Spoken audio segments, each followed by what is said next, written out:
started.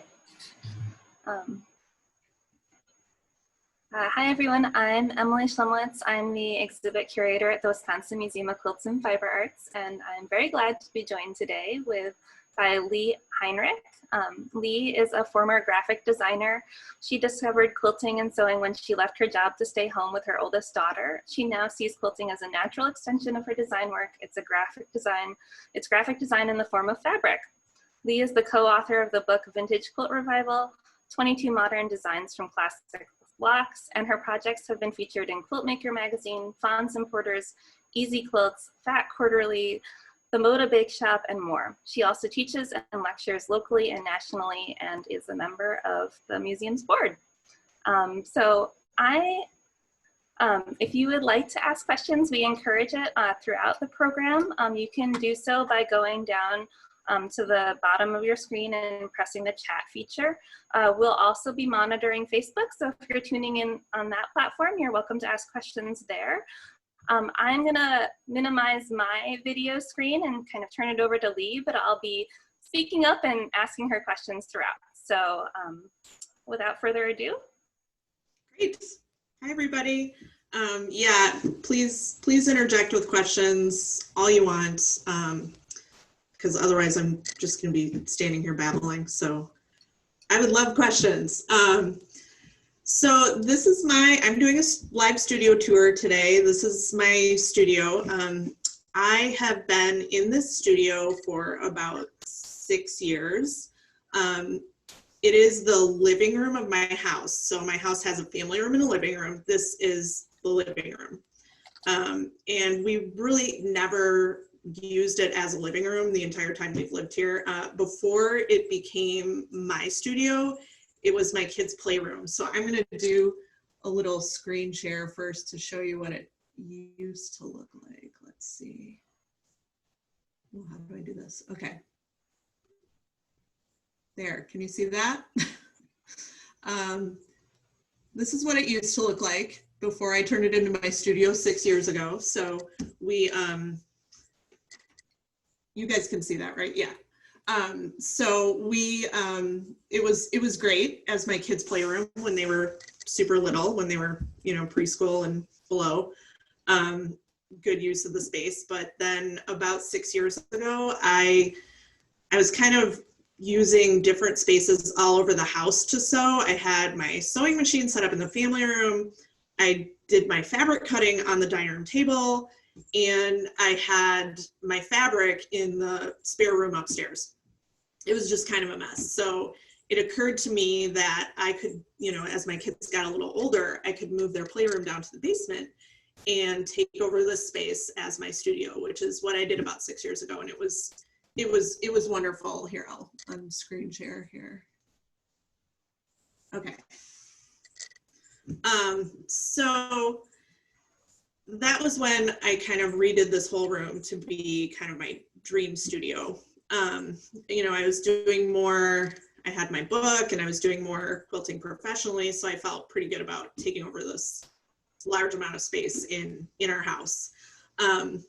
So this is it. It's full of natural light. And by the way, I have 2 cameras going here so that I can kind of, I can be on camera and I can sort of show you on this camera what is happening. So I don't know if you can see this, but so this is kind of the front window that looks out to the front of our house. And this is right off our front entryway. So I try to, there's the front door over there. I try to keep it semi-neat when I can. So yeah, it's a really great space. It's full of natural light, which is fantastic.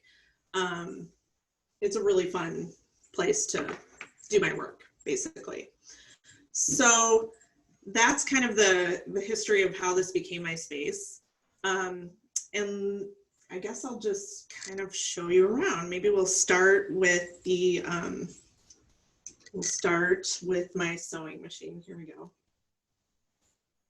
So this is my sewing machine right here. It's a Bernina 770. I highly recommend this machine. I love it. I've had it probably 3 years now, I think. No problems with it at all. It does everything I want it to do. It's a great quilting machine. It's wonderful for free motion quilting if you want to do that. It's got, here, I'm trying to like watch my computer and see where the camera is in addition to, it's got the free motion quilting foot. It's got the stitch regulator, which when you're free motion quilting helps give you the even stitches. It's a fantastic machine. I have had no issues with it. This is kind of my whole, trying to back up a little bit. This is kind of the whole machine setup with my, the table that I use, and this is a really economical table which sets your machine at the level of the table. So if you're looking for something like this where your machine bed is level with your work surface, this little table is a great, really good option. It's called the Aero Gidget 2 is the name of the table, and it actually folds up if you need to store it or anything. So then in addition to the table itself, I have this, this plexiglass insert. So the table itself just comes with this rectangular drop-in area. And then to make it flush with everything, you need to separately buy this plexiglass insert, which you can get customized to whatever type of machine you have. It's really easy to order online. And here, I'm gonna set this down. There we go.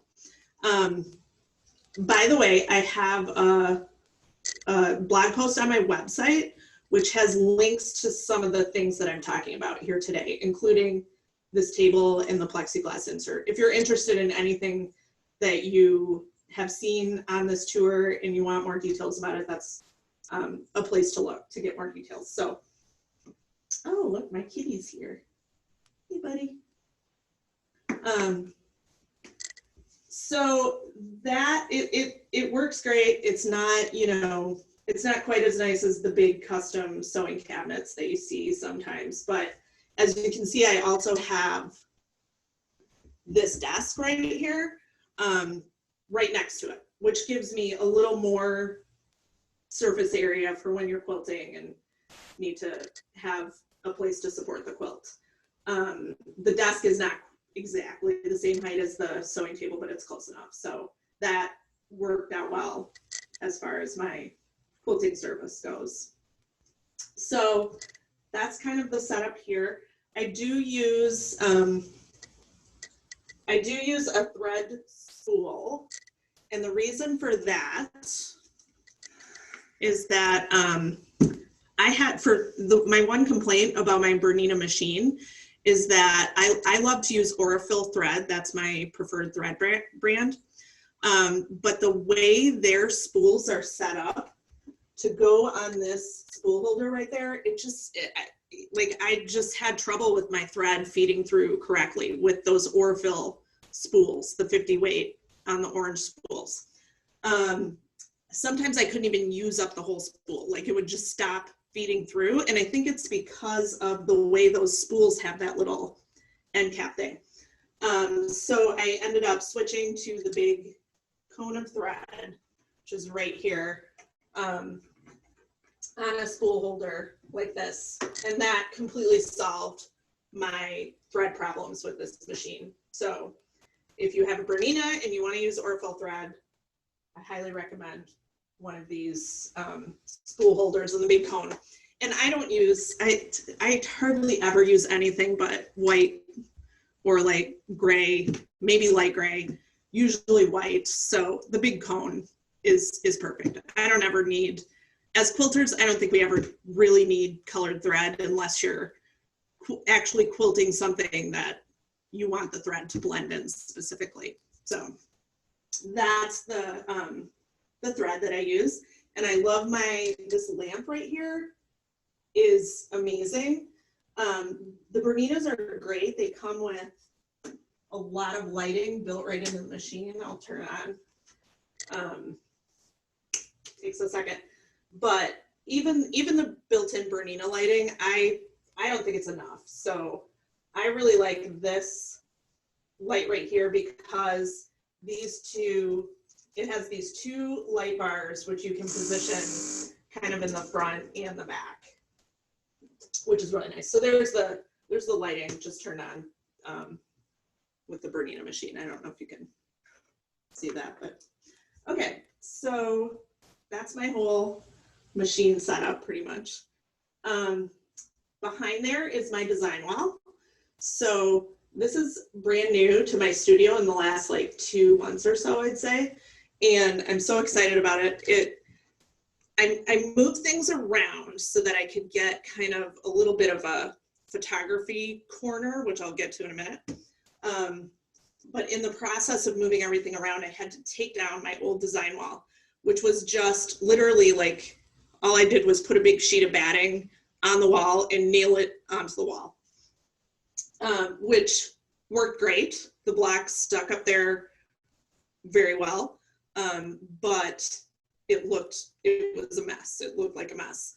So when I moved the design wall over here, remember, again, my front door to my house is like right there. I didn't want people to see that first thing when they walk in. It just looked kind of messy. So I bought these really cool tiles on Amazon. They're like felt, they're like sound insulation tiles pretty much. Here, I'll show you kind of a close up. So each tile is 12 inches square. It has these little beveled edges. They come in a bunch of different colors. Fantastic. Like all you have to do is get these little mounting squares. I got them out to show you guys. Here's the mounting squares. Use these mounting squares, stick them on the wall. You can literally trim these felt tiles to fit. So like this over here, I actually trimmed these to go right there. I did it with my rotary cutter on my cutting mat, super easy. So easy to install, looks a lot nicer than a janky piece of batting nailed onto the wall. And yeah, it's working great for me. And I think it looks really nice. So that's my new design wall. Let's see. Do you have any questions yet? Anybody? Is there a question? None yet. No questions. I like to respond to things. So if anyone has a question.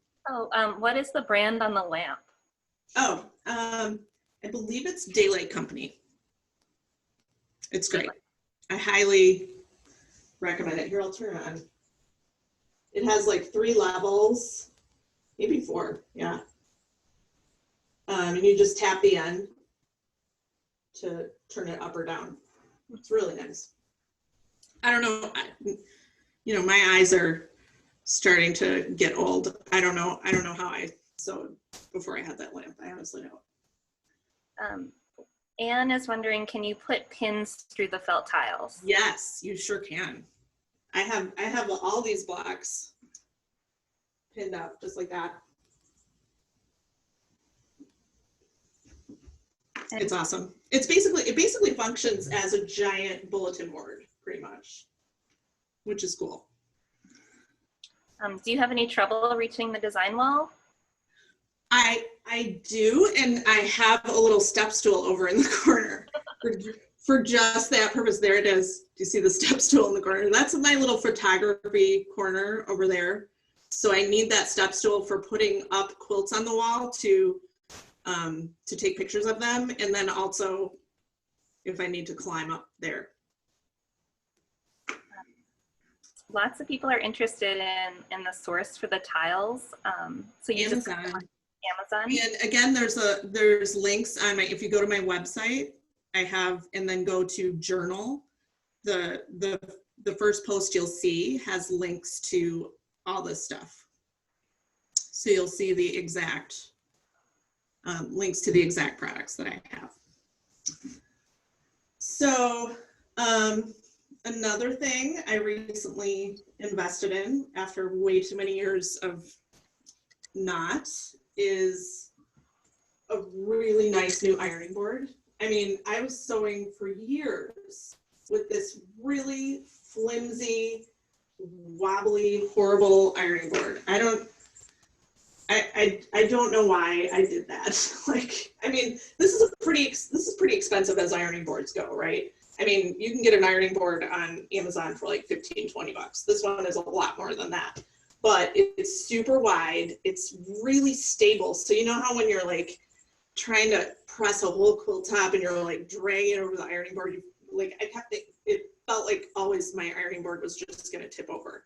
This one does not do that. It's amazing. So I'm so happy that I finally decided to put some money into an ironing board, which you use all the time. Just because there are cheaper ones doesn't mean that's what you should use. So this is the ironing board that I got. Again, there's a link in my blog post to the one I have. My iron, this is a question I see all the time about a good iron. I went through so many irons. So many irons are just pieces of junk, I swear. I bought a really expensive Rowenta and it leaked within 2 or 3 months of me having it. So after trying like probably 4 or 5 different irons, I ended up with this one, which is a reliable brand. It's a Velocity. This iron has been amazing. I was like, finally, I found an iron that actually works and lasts. Because, you know, when you're quilting, you're using it a ton. So I'm sure most irons are not built to withstand what we as quilters put them through. But this one I highly recommend it. I've had it probably at least 4 years, I would say. And no issues, love it. So that's the iron I recommend. I do have this wool pressing mat right here. I like it. It's really cushiony so that when you're pressing like thick, bulky seams, it does a little better with that. I was kind of getting some kind of shiny spots when I would iron thick seams. This has helped with that. So I think you're not quite frying those bulky seam joints as much when you use one of these. So and I have heard that they can, if you use steam, they can get kind of mildewy. So you want to watch out for that. But so far mine has been fine. I've had it for probably 3 or 4 months. So that's my ironing setup. Yeah. Lillian was wondering, does your iron stay on and very hot? Does it get very hot or? It gets pretty hot. Yeah, it takes a long time to warm up. So when I just grabbed it just now, it clicked on. And it took that long until just now to warm up. So it takes a while to warm up, but it gets pretty hot. Yeah. I like it. A lot of steam. It's great. All right, so here's like a little view of my cutting tables. So my cutting tables these are counter height cutting tables. I actually have 2 of them positioned end to end. So the tables I bought, you know, it turns it into one big table basically. I got these tables on the Improvements website, which I don't think that website has these anymore. But I did find some really similar ones on Amazon. I did link that. What's nice about these tables is they have these like storage cubbies at each end. So this is my scrap storage right here, sorted by color, of course, always. And since I position them end to end, I actually it turns out you can turn, like normally this bookcase right here would be turned out, so the cubbies would be out, but fortunately I was able to just turn it around when I installed it so that I could have this storage space accessible underneath the 2 tables. So here's some more storage space, all kinds of junk under there. I like all this. It's great to have like hidden storage space that's hidden but easily accessible. That's like my dream storage space, right? So that you don't have to see the junk, but you can easily grab it when you need it. Down here, these are a bunch of, well, I hesitate to call them whips because I haven't worked on any of them in so long. They're not really work in progresses, but it's things that aren't finished, basically. Yeah, so that's my cutting tables. I have all these stacks out on the table are things that I'm actually currently working on. So like this pile right here, making sure you can see that. Yeah, this pile right here. This is for my tattoo quilt blocks that I've been working on. I don't know if you guys are familiar with the tattoo quilts by Happy So Lucky. Here's some of the blocks on my design wall right up there. So that's the fabric that I'm using for those. And then I have this pile right here, which is my fabric for the paper chain bomb that we are running, Black of the Month, that I'm running with my co-authors, Katie Blakesley and Faith Jones. So that's still sitting here because I have a few more blocks yet to do for those. So this is kind of how I sort. I like to kind of keep fabric, you know, like just big piles of it, of stuff that I'm working on, in baskets, or this was kind of too big for a basket, but it keeps it organized, keeps it all straight in my head somewhat. And then I also have these baskets right here. I don't know if you can see those, that I just keep on my cutting table all the time for white scraps. So these are two shades of white, two different shades of white that I use all the time. So therefore it just makes sense to have a couple baskets where I can throw those two colors whenever I am using them. And then they're right there handy when I need them for something else. Here is my fabric storage. Hopefully you guys can see that. These are, so the bookcases are Billy bookcases from IKEA. And those are, I felt like absolutely perfect for this because A, they're so cheap, and B, they're super shallow. So perfect for fabric storage, really. I'll show you. So I kind of store everything like books in color order, obviously. And the way I do that, I'll show you this. So I buy these comic book boards on Amazon. They're the perfect size for this. And then any piece of fabric I have that's back quarter size or bigger, I wrap it up on these comic book boards. So I'll show you how I do that. See if I can do it one-handed while I'm holding the, so there's the board. I just put it just like that. Fold over each end like this. This is hard to do one-handed. I apologize for the shakiness of the camera. And then just go like this. And that's kind of a bad job, but again, one-handed. And then I just pin it right there. So let me grab one that's already done.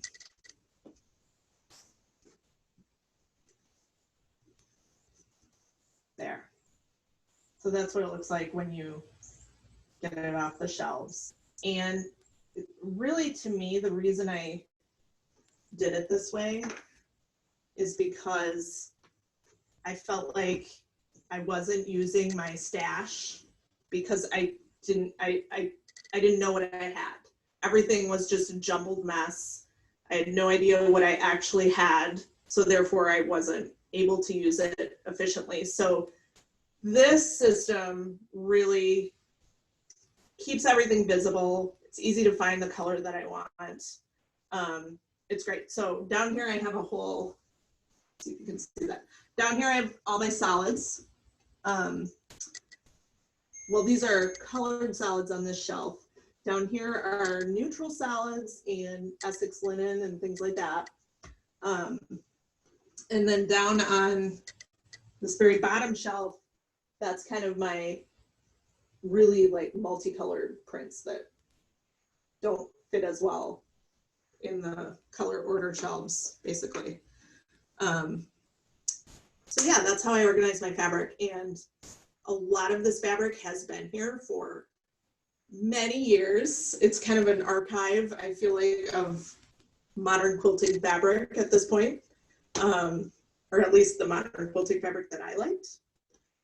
So clearly I need to use more of it, but who doesn't, right? And then I do also have, down here I do have some bolts of some of my favorite colors. I usually have a bolt of ultra white, Kona ultra white, but I'm actually out of that right now. But everything else there are kind of my favorite colors that I figure it just makes sense to have a whole bolt on hand so that I'm never out when I need it the most, which always seems to happen otherwise. And then some of these folded ones are like the big, my wide backs, and like large amounts of yardage that I have for whatever reason. So then I know if I need a quilt back, I pretty much look in this vicinity to find something that I have enough of for a quilt back. Lee, we have a couple of questions that have come in. Okay. Let's see. When you buy fabric, what size do you buy? 1 yard or 2 yards? I generally buy half yards.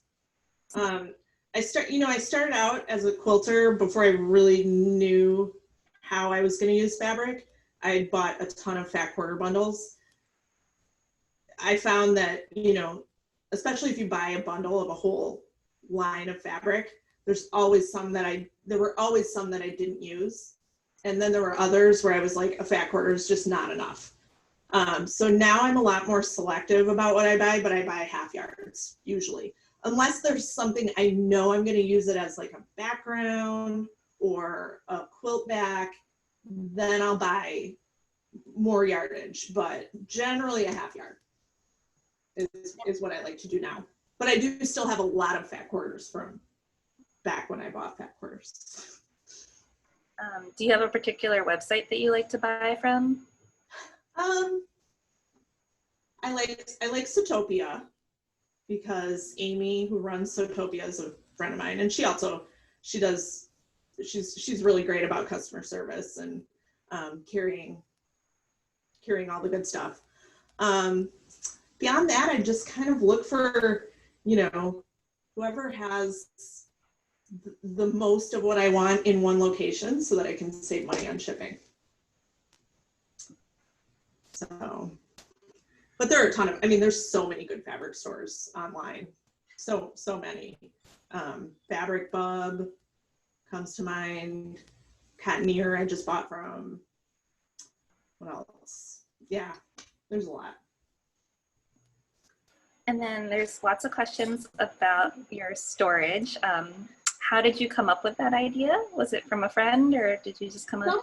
Someone did it before me. I definitely don't claim to have invented this, and I unfortunately can't even remember now who that was, because I've been storing fabric this way for like at least as long as I've been in the studio. Actually, even before that, I think I was storing fabric this way. So I can't remember who did. I saw it online somewhere. Mm-hmm. And then do you have any trouble with the outside edge fading at all? Yes, that is, so I love being in this studio with all this natural light, but it has serious fading effects. So that is a huge problem. And every once in a while, I'll just like grab a huge block of them off the shelf and turn them around, because you know the way I fold it, there is fabric on each end, so it really doesn't matter which way they're positioned in there. I did have them on that wall before, and now I have them on this wall, which might be a little better for fading. Probably not though. So I mean, it's a real problem. I have quilts on a quilt ladder over here. I'll show you that in a minute, and I have to switch them out all the time or they'll fade. So you know, I love the natural light. I wouldn't want to block off these windows or anything, but yeah, it's a problem that has to be dealt with. And you can buy you can buy doors for these Billy bookcases. So I've thought about that too, and I might at some point. And that fabric website, was that Sewtopia? Yes, Sewtopia.com. SEWTOPIA. Sewtopia. I will share that. And then there was one question about your sewing chair. Is it ergonomically correct? Oh no. You know what? I bought this chair. Oh, it's got lint on it. I bought this chair because it's cute. And honestly, this chair I bought when I moved in here 6 years ago, I don't even remember where I got it. It's okay. It's pretty comfortable. And you know, I like that it rolls, but I'm not in love with it. There's probably a better one.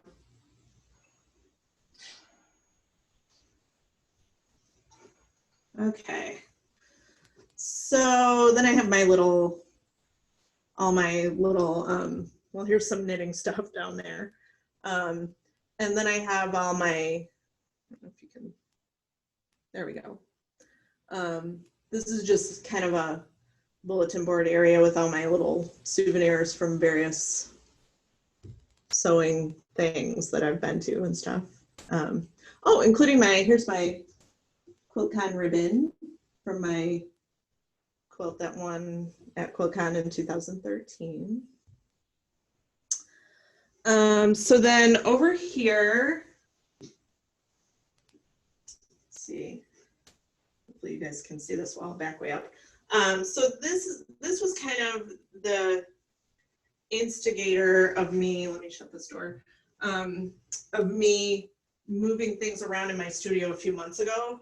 I really felt like I needed a good quilt photography area. And to do that, I needed kind of a big blank wall where I could put a quilt on the wall to take a picture of it. So this was, I cleared off this wall to set that up. So this is kind of now my little photography studio area, which is great because, you know, it's got a window right back here to light it straight on. And then there's this big window right here. So lots of light right on the area where I'm taking the pictures. So over here, you'll see right now I have my other camera on it. But that is my tripod and my light ring, which I use when I'm taking pictures as well. So that I'll set up right over here, put my DSLR camera right on the tripod where my webcam is right now. And then that light ring can light the quilt and kind of even out any shadows that are on it. So it's working out great as my kind of studio area. I also have, let's see here. I have these reflector things which help with lighting. But the photography part of doing what I do is by far the hardest part for me. I always feel like my pictures are they're just not like capturing it the way they could be. But here, I'll come back over here.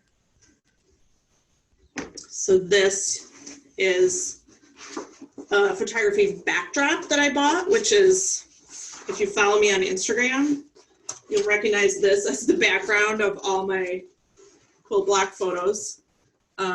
It's just a backdrop. So I just throw it down on the floor. And I actually got bigger than I needed to get.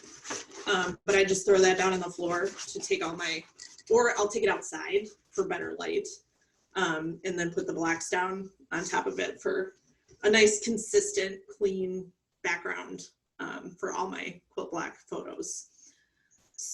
These you can get on, I got this on Etsy. There are a million of these on Etsy, all sorts of different backgrounds. So you just have to search and find like the background that you like if you want something like this. And yeah, I have my little footstool over there so that I can climb up and put the quilts up on the wall. It's definitely a challenge taking quilt pictures. They're very hard to photograph, I'm telling you. So then right here I have I just have a little seating area. My kids will sit here sometimes with me. I like it when they're in here with me. My dog sits on them as well. This right here, I don't know if you can see this, yeah. So this is a sewing cabinet that actually belonged to my grandma. And when she passed away, this was my my special thing that I got of hers. Everyone got something different. It's really cool. Let me move this speaker. So she got this as a Christmas gift from my grandpa, like one of the first years they were married. And it opens up and has like some spool holders there. And here's a photocopy of her journal in here where she talks about getting that as a gift from my grandpa. So this is a really special item that I love to have in the studio. There we go. It has really cool like decorative work on there. Let's see. Here's a couple of my most recent quilts. This one is Tree Line, which I am, see if you can see that.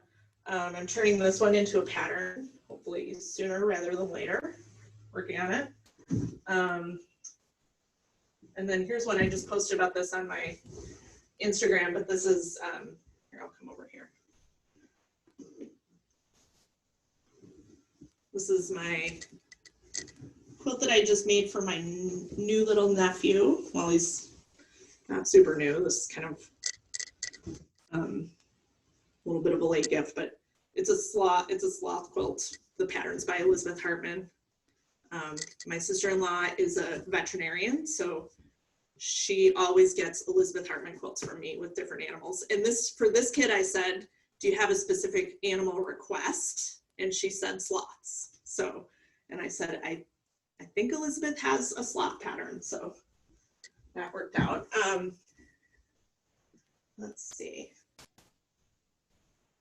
So over here, here's my quilt ladder. I have a couple of these. I have another one down in our basement, another one in our family room. But this one,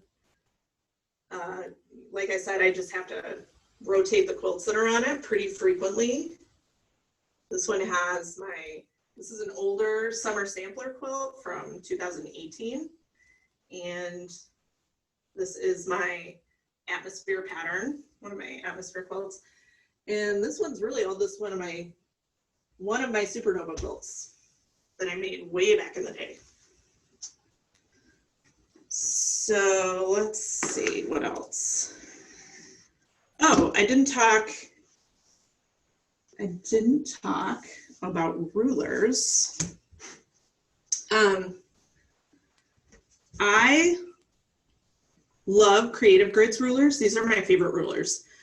The reason I like this particular brand of ruler is because it has these circular spots on them that are textured, and it goes around the edge as well. So that really makes them much more non-slip than normal rulers. So I love the Creative Grid brand of rulers. You know, I know it's hard for people to sometimes decide like what size rulers do I really need? I can't have a million of them. I would say if I had to recommend like just 3 rulers that people need, I would say this size right here. This is 6.5 by 24.5. Yeah. This is what I use for cutting yardage. So when I'm cutting like a big piece of fabric, this is always the size that I go to. So this, I would say, would be like the very first ruler you would want if you're just brand new to quilting and buying rulers for the first time.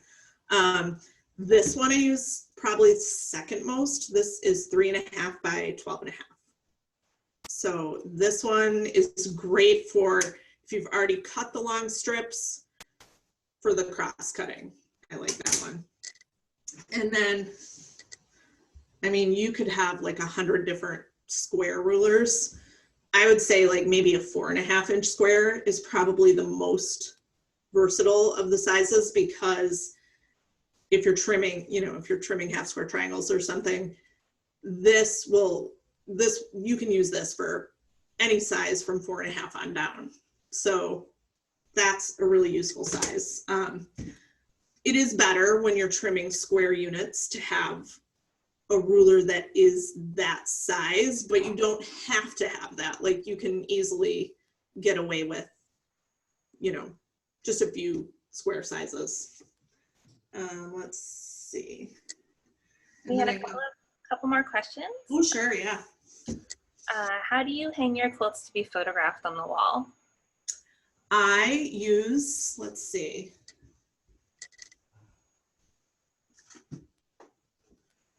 I use this tape. It's just packing tape, pretty much. It doesn't hurt the paint or anything.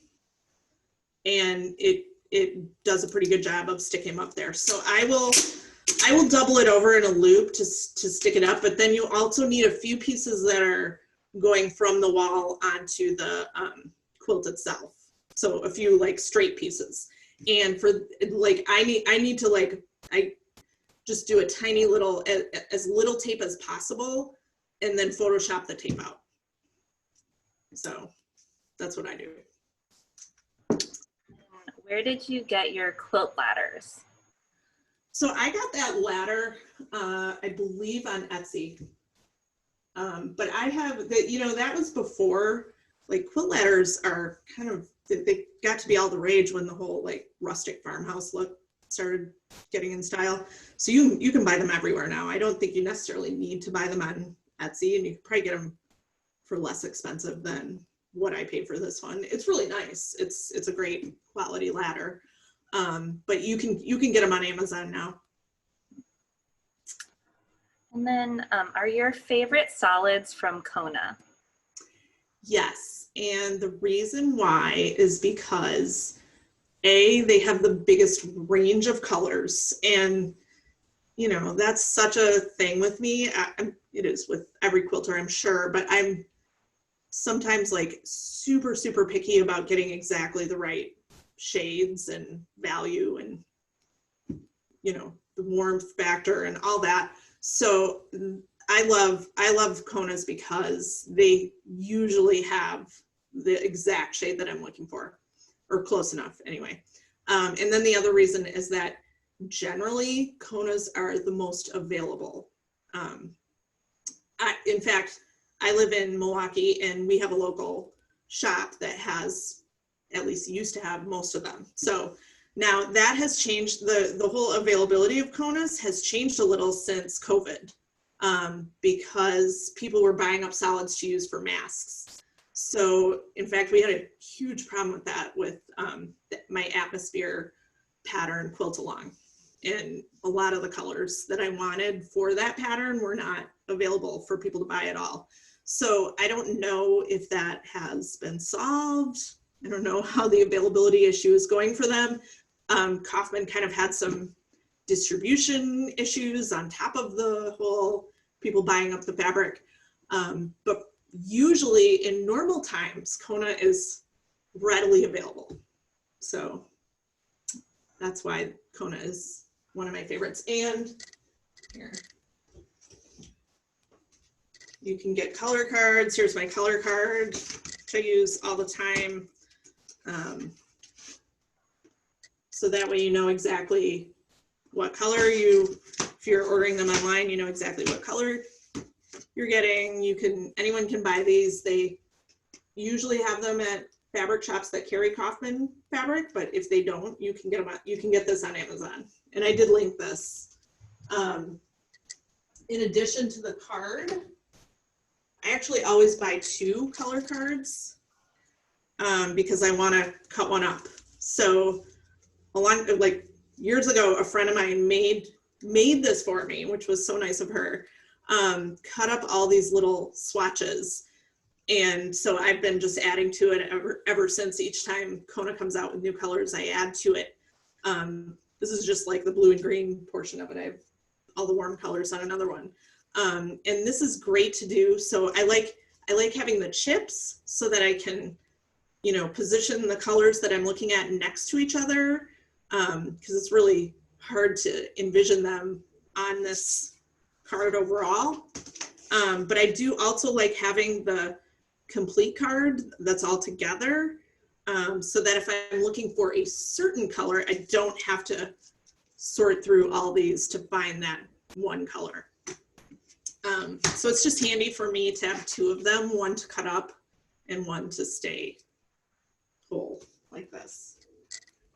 Lots of people are really excited about your color card. It is exciting, isn't it? You gotta love color cards. Yeah, so you can get that on Amazon. We had one other question. How did you decide to transition to being a professional quilter? You know, it wasn't. That's an interesting question, because it wasn't really like just like this is what I'm just deciding this, and this is what I'm gonna do. I started quilting as a hobby when my kids were babies, because I just needed something to do with myself, and this was the perfect thing to do because I didn't have to get a babysitter. It was ideal for me. And I just gradually got more and more obsessed with it, to the point that pretty soon I was like, well, I have to make this my job or it's just out of control. So it kind of, I started a blog way back in the day when pretty much there was just blogs. There was no Instagram, there was none of that stuff.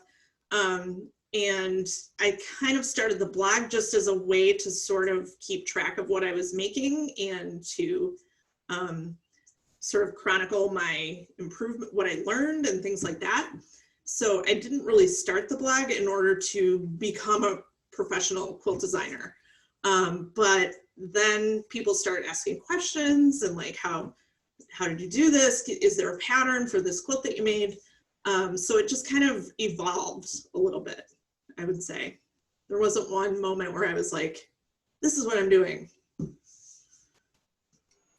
And where do you find inspiration for your designs? Oh God, all over the place. I've had inspiration from, like, my Moroccan lanterns pattern was inspired by like a rug, like a Middle Eastern looking rug.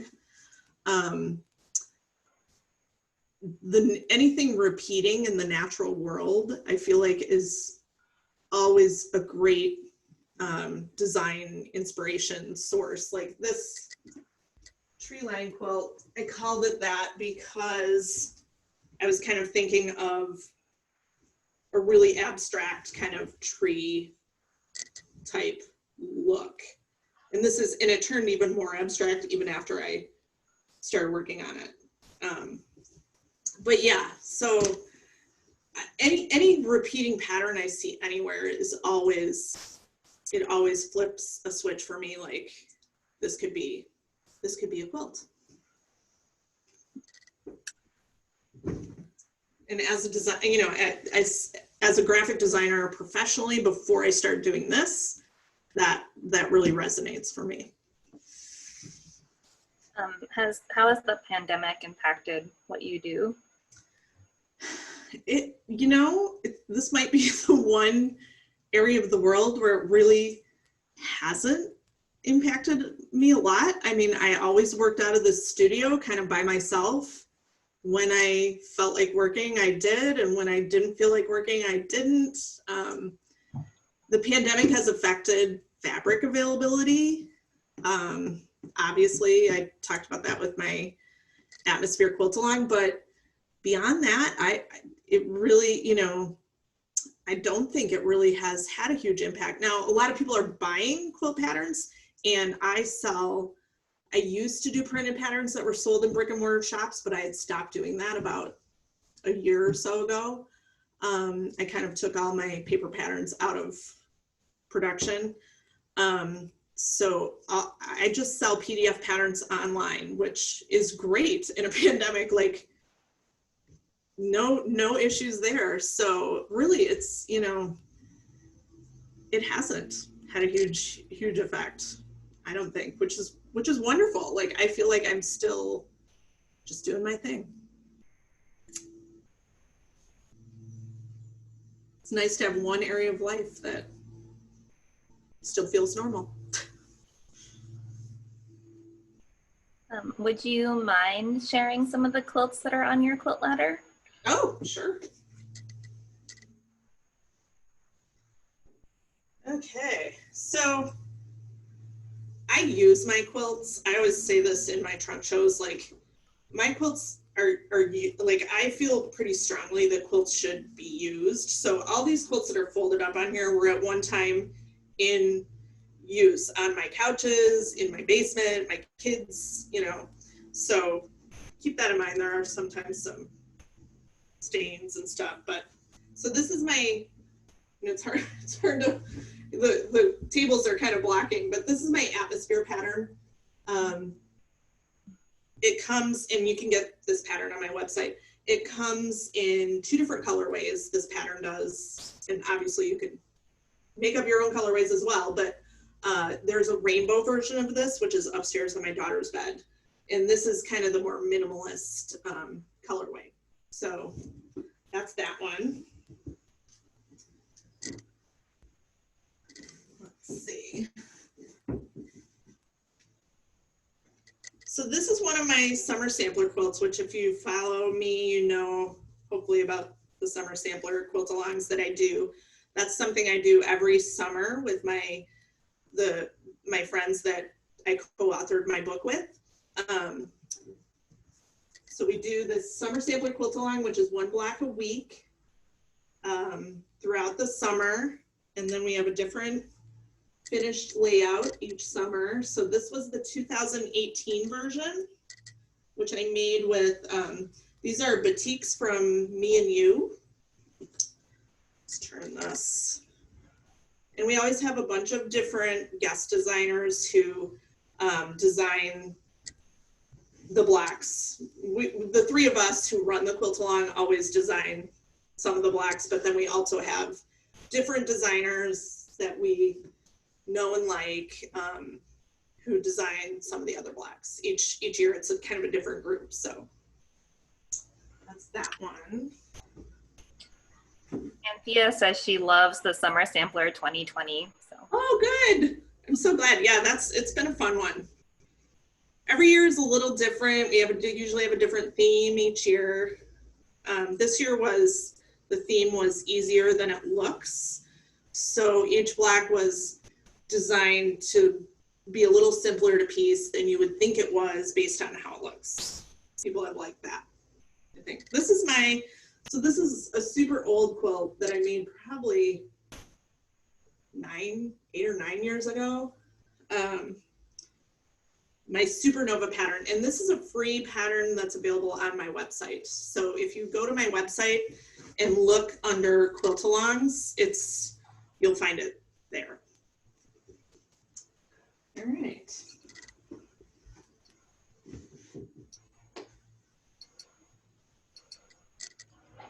And I think that's it. I think that's everything I wanted to show you guys. Yeah. Any other questions?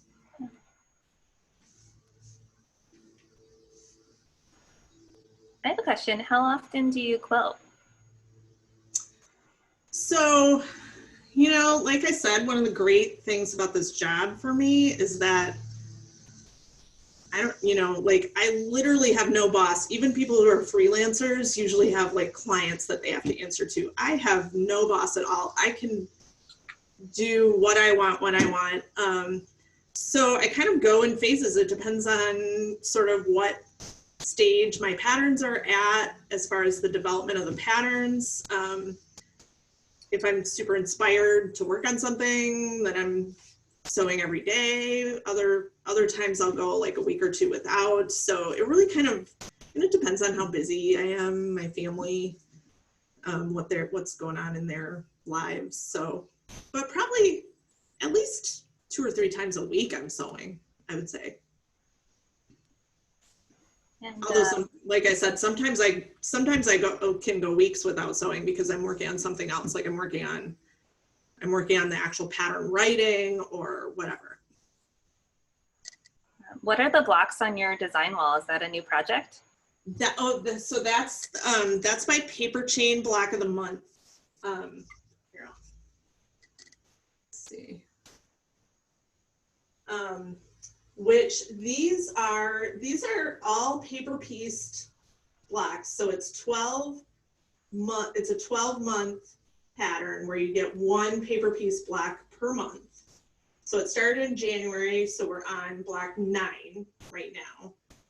And these are all former summer sampler blocks that are just, you know, repackaged into an all paper pieced block of the month.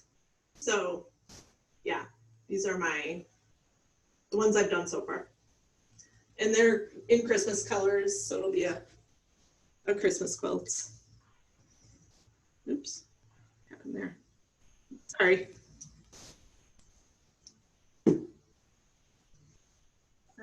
How do you decide which quilts you make into patterns?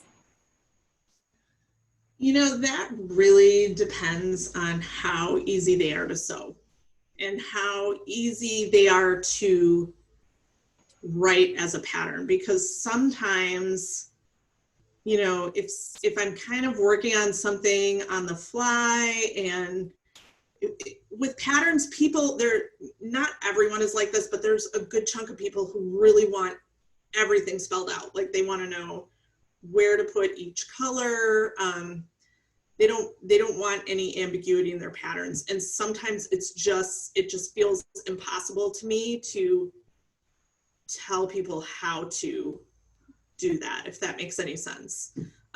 Sometimes I just feel like I can't really put it into writing what I did. So it really depends on the practicality of making it into a pattern and how easy it will be for people to sew when they get the pattern. Because not every quilt I make, there's just no way to, you know, like there's a few quilts out there on my website that people are constantly asking me to make into a pattern, and I'm just like, nope. Sorry. And do you travel to teach or lecture? I used to, and I've kind of scaled that back recently because it was just hard with the age that my kids were. I think, you know, probably for the next few years, I probably won't, just because they're so busy with activities and driving them. And it just got to be, you know, my husband works a lot, so it just got to be this logistical nightmare of trying to figure out how to get them where they needed to be while I was traveling. So I've scaled it back, but you know, at some point as they get older, I might be back in it. We'll see. And COVID being done would be helpful also. I don't think anybody's organizing many classes right now, fortunately, except this way, virtually. And then just one more question, I think. Okay. What brand is your table? The sewing table that my machine is on, or the cutting tables? I think she means the sewing table. The sewing table is, I believe the brand is Arrow, and the brand is Arrow, and the name of the table is Gidget 2. That's the model of the table. Gidget 2. And like I said, there's links on my website. If you go to my website and go to journal and then go to the first post. And then this question, sorry, one more question. Do you quilt all your quilts? I used to pretty much quilt them all. I am scaling that back too. I would much rather spend time designing and piecing them. The quilting part I don't enjoy as much. So I'm sending as many quilt tops out as I can. I did just quilt that Sloth Quilt, which it's over there. I did the Sloth Quilt because it's for my nephew and I should have given it to him months ago. So I wanted to hurry up and finish that one so that I could get it to them. But yeah, for the most part, I'm trying to send everything out now.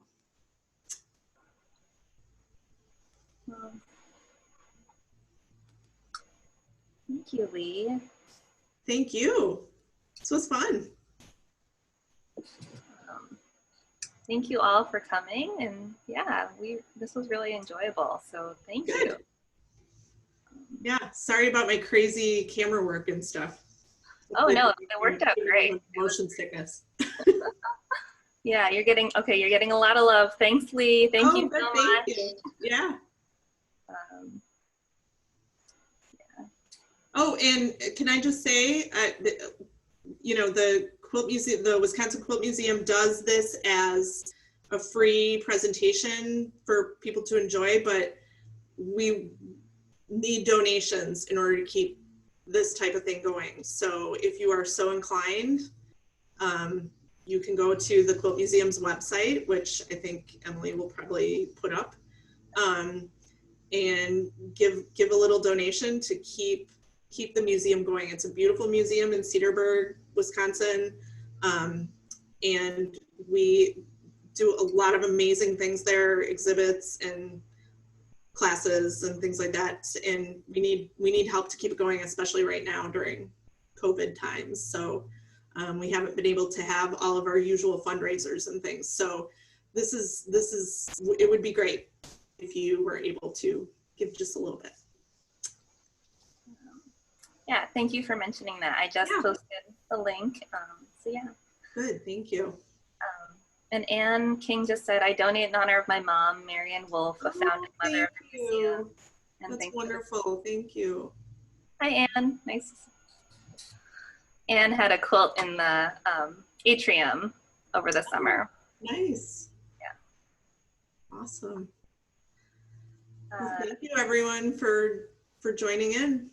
It was fun. Yeah, and I'm gonna save the chat. I know there a couple more questions came in. I'll save the chat just in case, we can post answers on Facebook. Mm-hmm. Yeah. Great. Yeah, thanks. Thank you. Nice to see you. Bye. Bye.